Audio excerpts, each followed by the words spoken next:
We need to talk about Cynthia Erivo's chart. I'm talking about human design. Yes, this episode relates to Wicked, which is one of my favorite musicals of all time. And Cynthia was born to play Elphaba because this woman's voice is not normal. Her energy is fresh. And when I pulled her chart, I really have to say this, my mouth dropped wide open. I'll explain why soon. Stick around. So today we're going to play a little guessing game, actually, because if you know me, you know that I like to be correct. I really like to be exact. And I really wanted to talk about Cynthia's chart because there is a lot of consistency in there. And based on her personality, her career arc, and her energy, I want you to guess the parts of her chart that actually change throughout the day. Because yes, I did pull every single chart for the day she was born. I am a first line after all. So before we dive in, welcome to the Human Design and Astro Club. I'm Crystal, your go-to sacral hype woman, your cosmic bestie, and I'm also here to help you win at the game called life. And today, we're going to be breaking down Cynthia Erivo's human design chart in a way that is fun, juicy, and super accessible. Even if you're brand new to human design, this is why you pull up celebrities, famous people's charts, because you get to really see how they became successful. This was a place when I first started learning human design that really helped me get the big picture of how each of these energetic imprints actually show up. So let's dive right in because Cynthia's chart is definitely a masterpiece. Also, stick around until the end because if you are into variable, I have something cooking for you. I also have one other thing I would like to let you know about. So let's begin with Cynthia's human design channels, the ones I found that were consistent, and there were quite a few. Now, human design channels really explain how two energetic points meet together, and also your strengths, your gifts, and most of all, your consistency. So let's see how Cynthia was built. So let me pull up a little image of which chart I think is most consistent to hers. I'm pulling up this chart right here. And so she's definitely a generator for the entire day. She might be emotional. She might be sacral, and we'll talk about a few other points, but let's go ahead and break down her channels. So let's look at her story here with the 3254, okay? This is the channel of transformation. What an Elphaba channel. Literally, her design, especially the day that I'm pretty sure, or around the time frame that I'm pretty sure she was born at, by doing a little research and knowing about how she was brought up, knowing about her background, it's like she was built to play Elphaba. So the channel of transformation runs from the root up to the spleen. So we're talking pressure, root pressure, material pressure, ambition, drive, evolution. We're talking instinct. We're talking intuition. This is the rise against all odds. I have to say, people that I have read for that have the 3254, they are some of the most ambitious, driven people I've ever seen that are actually built on how can I actually become the most successful person in my life, which is interesting because my youngest has this channel. He's the only defined root in the house. And I always know that when I see somebody with this channel, that they really can make a name for themselves. So when I was looking more into her backstory, I kept reading in a lot of her roles that she wasn't the obvious choice. Now, I think this actually plays a role in a lot of her channels actually. So it really does speak directly to this channel because she has the instinct of success. She has the grind, the discipline, the tunnel vision on excellence. And this is the perfect person who trained for years before becoming an overnight success. Her success didn't happen overnight. I mean, she is a generator. So the next channel that I found to be consistent for the day was the 4426, the channel of surrender. So this really is the ability to move people with presence. There's this instinct there coming from the spleen, this an intuitive knowing of understanding how to not allow the past to repeat itself, while also knowing the role of how to persuade. And I believe she can persuade people with just her natural presence. She has this unforgettable presence to her, this captivating presence to her that really speaks to the channel of surrender. It's literally the marketing frequency, but in her case, it's almost like an artistic transmission. This ties directly into her defined ego, this drive, this internal motivation to turn her will into her cause. I know she's also an activist, and I believe this channel is the influence that other people need to know how to be themselves, which actually speaks to another channel that is also, she's got a few individual circuitries here. Although the 4426 is tribal, I believe with the combination of the 4426 with the 1034, what else does she have? The 1057, that really explains how she's able to persuade people by her unique individual presence.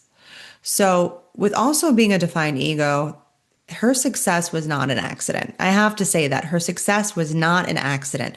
People with defined egos know their worth internally. Okay. This is a raw internal willpower, as I was just talking about, that once she was able to commit, especially from that sacral, from that desire of, I have this desire to be a star on stage, anything can become possible.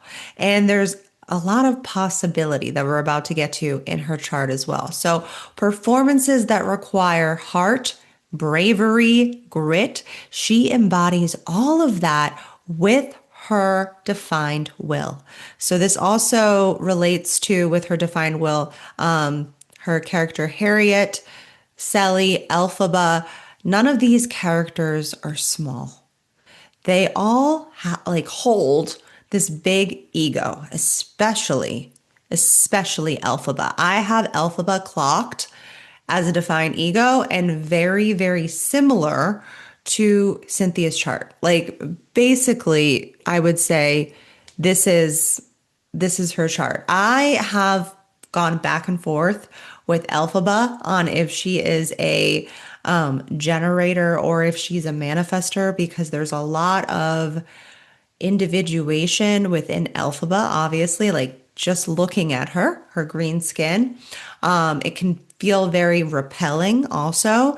So, but Cynthia could play a lot of characteristics of her own unique nature while also playing another aura. I think every generator would like to try on, this might sound a little creepy, wants to try on the costume of the manifester and just see how that fits, because it's very, very different from our true nature. So to try to be somebody else for a moment in time might be kind of fun. So I go back and forth on, is Elphaba a generator or is she a manifester? It's really hard to say. It could really go either direction. But I do have Elphaba clocked at a 3-5 profile, and we're going to talk about that with Cynthia momentarily. So before we get there, let's continue with the last channel that I want to talk about. No, sorry, there's two more. The channel that I actually have, the 1034, the channel of exploration. Talk about unique, talk about individuation, talk about differentiation. That is the embodiment of the 1034. This is I am the instrument. I am the masterpiece. She channels roles through her body. This is this is the love of self and the life, in that I have this internal power that when she sings, when she acts, when she transmits an identity for the character, just like, Elphaba's transformation, this channel, aside from the channel of transformation, this channel is the pure embodiment of individuation, the pure power to be oneself and love oneself, as I just said. So, the other channel that she has that was consistent is the 1057, the channel of perfected form. Okay, this is G center to spleen. As you can see, she's got a lot of splenic activity. The 1034 also is the G center to the sacral, one of the channels that makes her a generator. So this is a person that has these channels that are consistent in them. They're unique, they're individual, they're ambitious, they're driven. I mean, it makes perfect sense that she was on the London stage, right? She did Broadway, and now she's in film. I know she's done some other like smaller acting roles, but she's played some really, really big roles, and she was meant to be on stage. One of her determinations might be, which I want it to be so bad, direct light. I know a bunch of singers that have direct light determination. So I found that to be fascinating, that might be closer to the potential of what her design might be. So let's talk about what makes Cynthia truly unique. Speaking of all of her channels that make her unique, there's one place in her that not a lot of people have, okay? I'm talking about her wide open throat. She has a completely open throat, not undefined, but wide open. This is extremely rare. People with wide open throats don't have a voice, they channel one.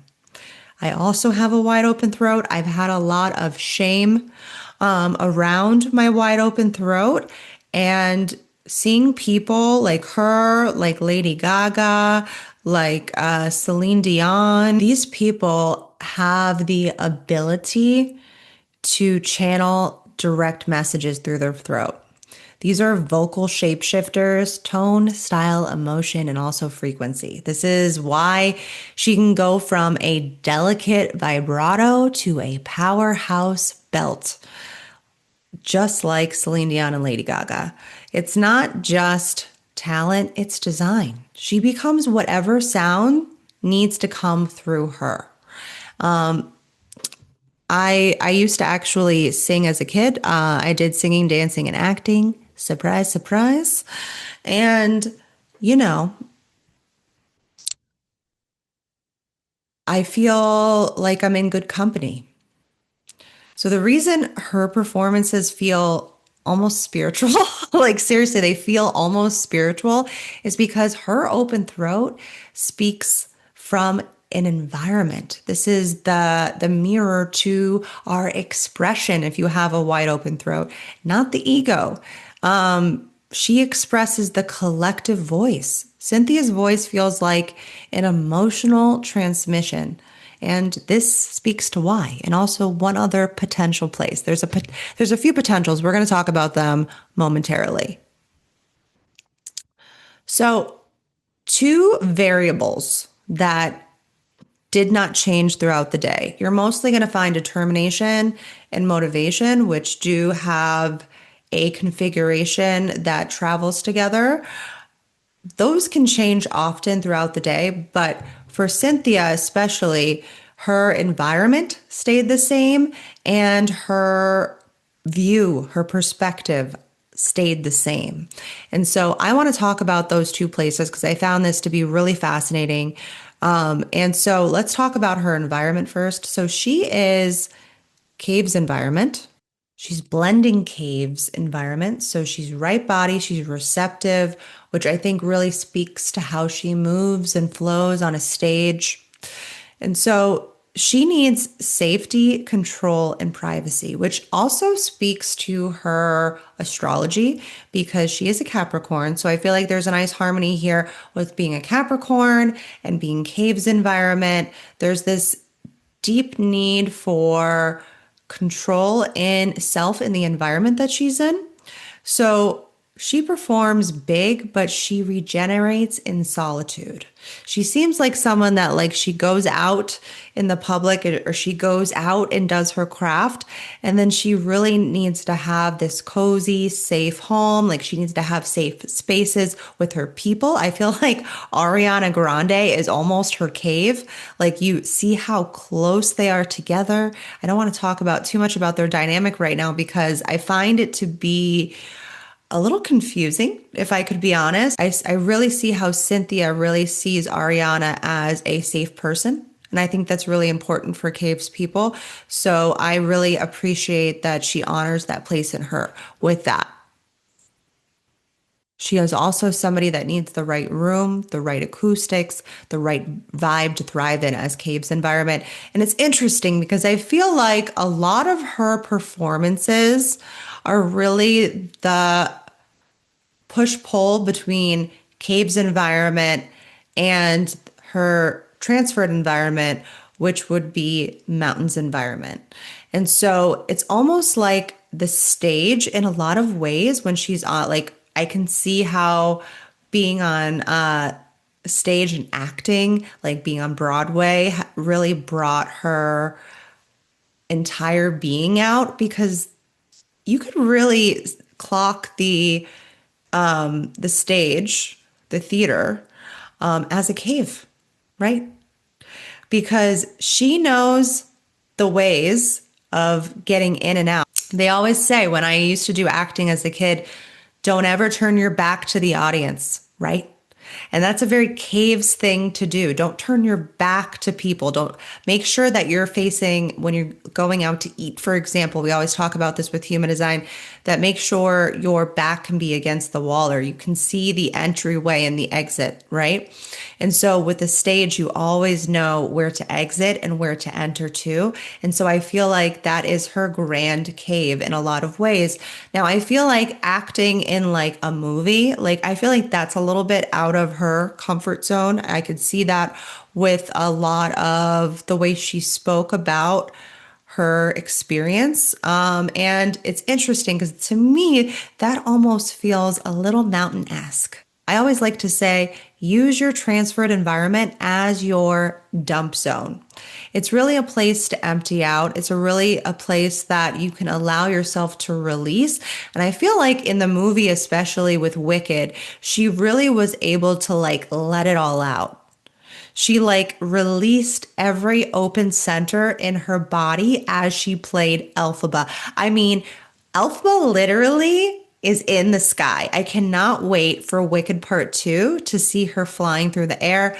Very mountains, obviously. So it's almost like being Elphaba was a healing agent for her, where I say your true environment is where you're going to go to be nourished, nurtured, and really be able to meet your people. But when you go to the opposite environment, the more resistant place for you, it can be an opportunity to really release the shadow, really release the not self, really release your open centers. And I feel like as you see her play Elphaba, you really see how she's being able to like just let it all out.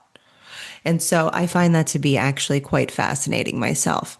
So let's talk about her view because that was also a very consistent place. So your view or perspective variable, that bottom right arrow, okay, your environment is going to be the bottom left arrow. And so with view, this is really the unique way that you see the world, really a place that you could also sabotage. I call it your inner saboteur when you're in transferred view. And so for her, I love these people. I love possibility view people. And she has possibility view for the entire day. And I feel like that's the energy that she held, that vision that she held her entire life to become the superstar that she is now. She was able to hold that possibility view. She really had this mindset of why not me? The ability to imagine realities beyond her circumstances. This view can pull her or has pulled her into the roles that rewrite what's possible. And I feel like that's the energy that she held also with being Elphaba. Her career is literally the storyline of possibility coming alive. I mean, like I said, a lot of things that I read about her, it said a lot of times she was not the obvious choice. But I think she didn't let that deter her. Like, I'm pretty sure, actually, I read somewhere, I'm not sure if this is true, but that they were thinking about putting Lady Gaga in the role of Elphaba. She would have also made a great Elphaba. But they chose Cynthia. Like she was born to play Elphaba. And I feel like she held that possibility of every dream that she ever wanted to go after. And this is what helped her really achieve her dreams. So if you truly want to achieve your dreams this life, you really need to see how your true view comes online. I feel like that was one of my biggest places that helped me be successful in my business and also in my life was holding my power view, realizing for myself that I see things in a way that nobody else does. And so do you. So I highly recommend looking up what your view is too. And so let's talk about we're going to play a little guessing game here. This is the time to guess what placements that kind of shift and change for the day. What placements do you think they actually are? I like to play this game. I think it's a fun way to like see how each of these aspects in human design could potentially come to life. So let's talk about a few of them. So the first one I want to talk about, like I said, she is a generator through and through throughout the day. So that's easy to recognize within her. You can see her talk about her passions, her desires, and she literally lights up in each moment. But a couple places that change are her authority, depending on her birth time. So she's either going to be a sacral generator or an emotional generator. Now, this is where I want you to guess if she is sacral or if she's emotional. So sacral would mean she has this immediate response. It's responding in the now, this yes or no response, this energetic of I feel like energized to do this or I feel depleted to do this. There's a lot of discipline and stamina within the sacral. Now, she could also be emotional, which I'm going to tell you, I think she might be emotional. There is a depth to emotional beings that's not like the rest of us. There's a lot of emotional layering when you hear her sing. It's like either she has really done a lot of deconditioning in that solar plexus of hers, or she has this emotional wave. But I feel like when you watch her talk in a lot of interviews and you really get to see her interact, it feels very emotional. So she actually might have the channel of recognition. She always seems to have the 41, okay, which is the initiator codon. It's the dreams, the fantasies, and she really holds that, right? But then there's the other side of that. There's this emotion in the gate 30, the desire to feel. And I feel like she really brings that energy to life when she sings because it's like this pressure from the root that rises within her. And so I think she might be emotional, but you tell me, do you think she is sacral or emotional? Let me know in the comments. Okay. So what else do I see that changes for the day?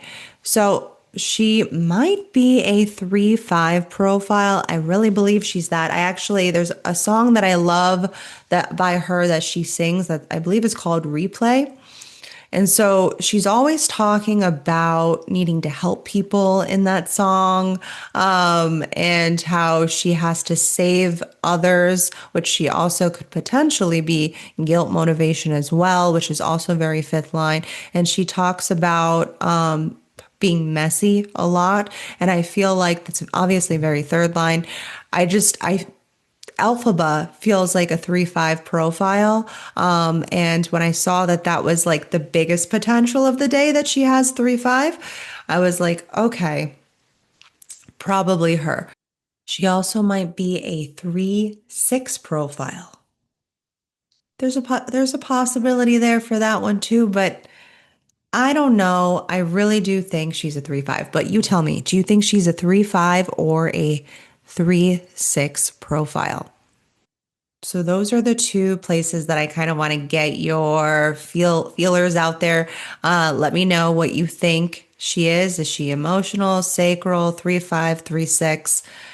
And I want to thank you for joining me for this episode. I love studying other people's charts. I'm thinking about starting a series on celebrity charts, famous people charts, and talking about this more. I think it's a fun way to learn about human design. So please let me know in the comments down below if you would like me to do more episodes like this.